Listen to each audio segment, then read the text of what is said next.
Assalamualaikum warahmatullahi wabarakatuh. Teman-teman, jumpa kembali dengan Enjoy Channel. Kali ini teman, kita akan membahas mengenai ijazah Jokowi yang sebagian kalangan mengatakan palsu, tapi pihak Jokowi mengatakan ini adalah asli.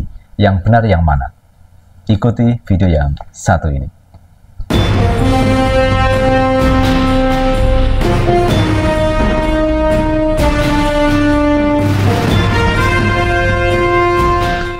Akhirnya kasus ijazah palsu yang diduga milik Jokowi akhirnya menemui titik terang teman ya. Hari ini mantan Presiden RI ke-7 itu melaporkan ke Polda Metro Jaya orang-orang yang dianggap memfitnahnya. Ini anggapan dari Jokowi teman.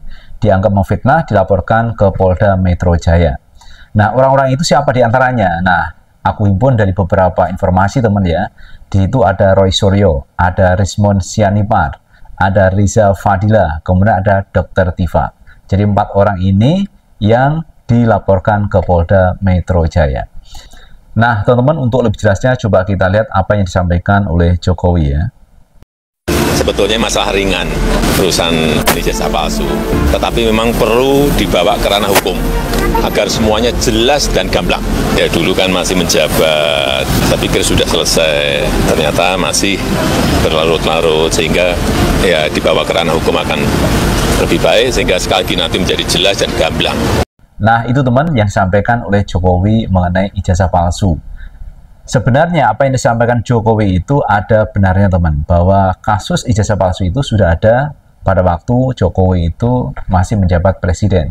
Dan itu belum selesai teman, karena memang laporan yang disampaikan oleh Gus Nur atau Bambang Tri itu tidak menyentuh pokok perkara, yaitu terkait ijazah palsu. Tidak menyentuh sampai pemeriksaan itu. Tapi akhirnya Bambang Tri dan Gus Nur ditahan di penjara. Nah, kali ini teman muncul lagi, yaitu gugatan ijazah palsu yang disampaikan oleh Roy Suryo, kemudian Rismon Sianipar, Riza Fadila maupun Dr. Tifa. Dan kali ini Jokowi melaporkan 4 orang tersebut. Nah, teman-teman, ada yang menarik ya, apa yang disampaikan oleh Jokowi ini mendapat tanggapan dari Roy Suryo. Kita lihat berita dari Roy Suryo. Joko Widodo selaku Presiden ke-7 Republik Indonesia itu tadi melaporkan kami gitu ya di Polda Metro Jaya. Tanggapan saya bagus ya. Jadi dengan begini nanti seluruh rakyat Indonesia itu bisa menyaksikan bagaimana seorang pelapor itu harus membuktikan juga bahan-bahan yang dia miliki. Dalam hal ini adalah ijazahnya yang kita pertanyakan ataupun kita duga itu tidak benar alias palsu. Jadi saya kira bagus, Mbak. Jadi lanjutkan saja dan nanti kita uji dengan teknologi, kita uji dengan kebenaran dan mohon untuk tidak ada kriminalisasi. Itu aja, Pak Adis.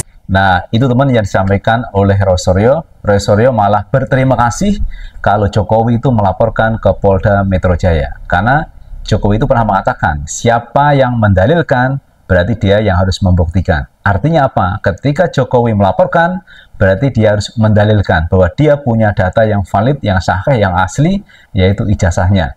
Nah, itulah yang diharapkan oleh Roy Suryo. Sehingga semakin terbukalah Roy Suryo untuk membongkar kasus ijazah palsu ini.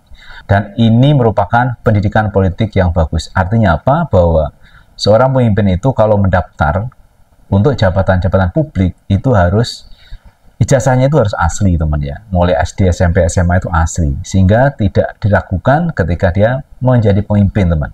Nah, tidak seperti ini. Jokowi sudah menjabat sebagai wali kota, kemudian gubernur, kemudian presiden 2 kali. Nah, hari ini digugat mengenai ijazahnya, apakah asli atau palsu. Menurut Roy Suryo bahwa dugaan kuat bahwa ijazah Jokowi itu palsu. Makanya Roy Suryo kemudian Rismon berani menggugat terkait ijazah Jokowi. Nah, dengan kejadian ini akan menjadi titik terang apakah benar ijazah Jokowi itu asli ataupun palsu. Lalu bagaimana menurut pendapat teman-teman? Apakah ijazah Jokowi itu asli atau palsu? Karena sampai hari ini masih menduga-duga ya. Ada pendukung Pak Jokowi yang mengatakan bahwa ini asli. Tetapi ada pendukung dari pihak Rismon, kemudian Roy Suryo mengatakan bahwa ini adalah palsu. Nah, coba teman-teman tulis di kolom komentar apakah asli ataupun palsu. Nah, terima kasih teman yang sudah menonton video ini, dan jangan lupa tetap like, subscribe, share, dan komen di channel ini agar kita bisa membangun channel ini menjadi lebih baik lagi. Sukses selalu. Assalamualaikum warahmatullahi wabarakatuh.